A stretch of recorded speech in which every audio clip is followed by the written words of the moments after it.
So the question too is, so group data indicate that bilingual language development is similar, though not identical, to monolingual language development for sequential bilinguals, but over time. So again, when are you taking your snapshot of these kids who have a foundation, so sequential, having a foundation of one language, and then acquiring the second language?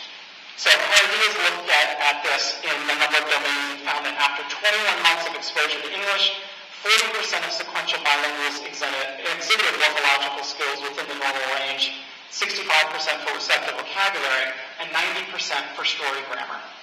Okay? In less than 2 years of exposure. I think there's a little bit of danger in interpreting these data in terms of our clinical perspective. From a clinical perspective, because what it might mean is what? Okay, how would you use this information clinically? I can tell you how your supervisors are using this kind of information. What are your supervisors saying when they see something like this? They'll catch up. Let's wait the 2 years. Or let's wait the 3 to 5 years. Or some, I think taken to its absolute logical extreme, say, let's wait 5 to 7 years. Well, why do they do that? There isn't enough speech therapists. There isn't enough speech. It's a logistical issue, right? It's a logistical issue, right? It's not based on the evidence or the theory that we have. It's based that there are not enough therapists to go around. So when they see data like these, they'll say, well, that means we should let them be exposed to English for at least 21 months. And again, the 3 to 5 years or 5 to 7 is not an accident if you know Cummins, Bix, and Calc demarcation. We sort of have taken those numbers and used them as if they're the 11th commandment. You know, bilingual kids must be exposed at least 3 to 5 years before a speech therapist can do anything with them. And I'm not advocating that at all, right? That's not the point here. The point is to say, here's what group data are telling us. And the problem, a couple more. Suspension of sequential bilingual scored below monolingual English children for receptive and expressive vocabulary through elementary school, but that difference narrowed to non-significant by 5th grade. So again, the idea here is to look at a variety of evidence. You can't just look at morphology or syntax or phonology. If we're going to make the case that interaction is happening, then it needs to be across all domains of language. But again, these are group data, and the problem with group data is they obscure individual differences. And I think that's where we can come in and say, yeah, the group data say it takes 21 months. However, if you have a child who is 4 years old and has 10 words, it doesn't really matter how many languages they're acquiring. It's likely that that's problematic and needs to be investigated further.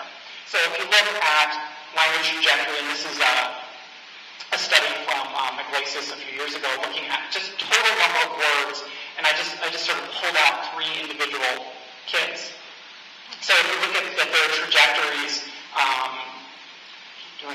pointing here, I'm thinking it's going to reflect back up there.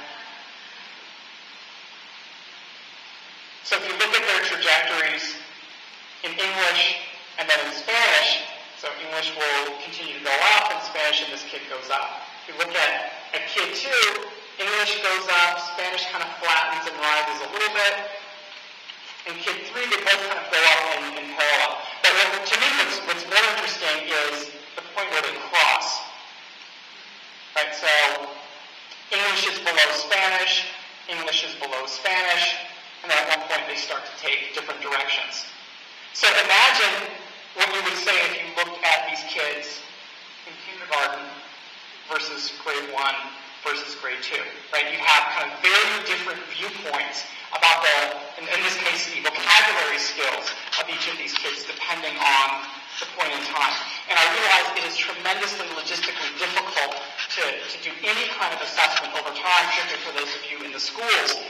But I think part of what we need to do is logistically alter as best we can the kind of assessment that we do, so we are sure we have kids who are identified correctly with speech and language disorders. And I think that's going to take a long-term viewpoint to be able to do that. I think it's very hard to make these decisions on the basis of 40 minutes, 45 minutes, 60 minutes of an evaluation.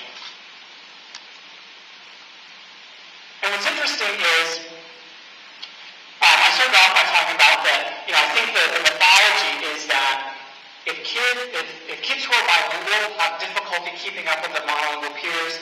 The kids with disorders must have double whammy. Right? Not only are they acquiring two languages, but they also have a disordered system, which means that they have to be significantly slower than monolinguals with disorders. And the fact is that just doesn't seem to be the case. And Harvey has looked at this in kids with SLI in terms of type and frequency of errors. And Kaylee and Bird all looked at the language skills of bilingual kids with Down syndrome. And they're showing that, again, their skills are commensurate. They're not exactly the same as each other, but they're within a very narrow window. Okay, so how does this apply to assessment? Here's some questions I think we need to ask.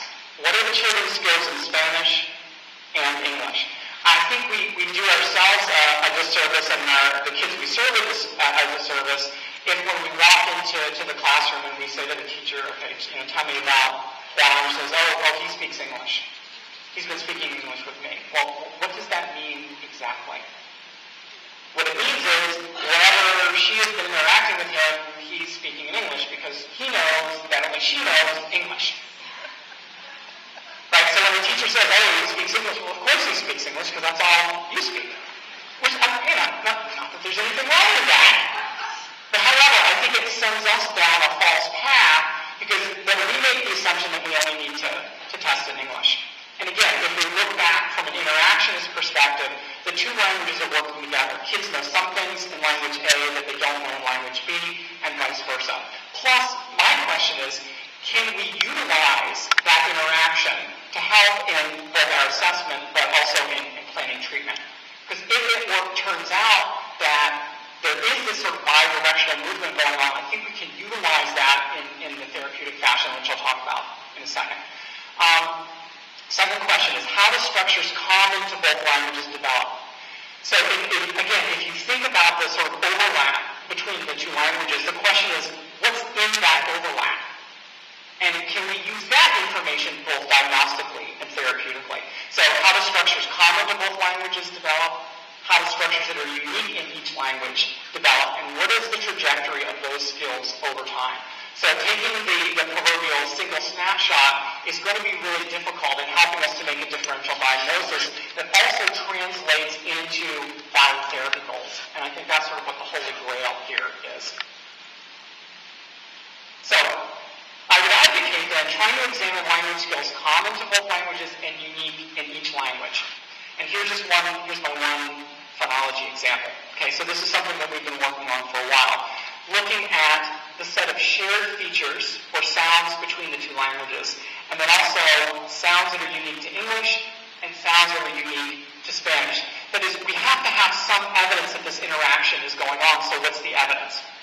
And again, we've sort of conceptualized this as looking at phonemes with both shared and unshared features. So when we do this, what we find is, if we look at the accuracy of shared sounds in typically developing kids, it's pretty high at almost 94%, whether you look at in English or Spanish.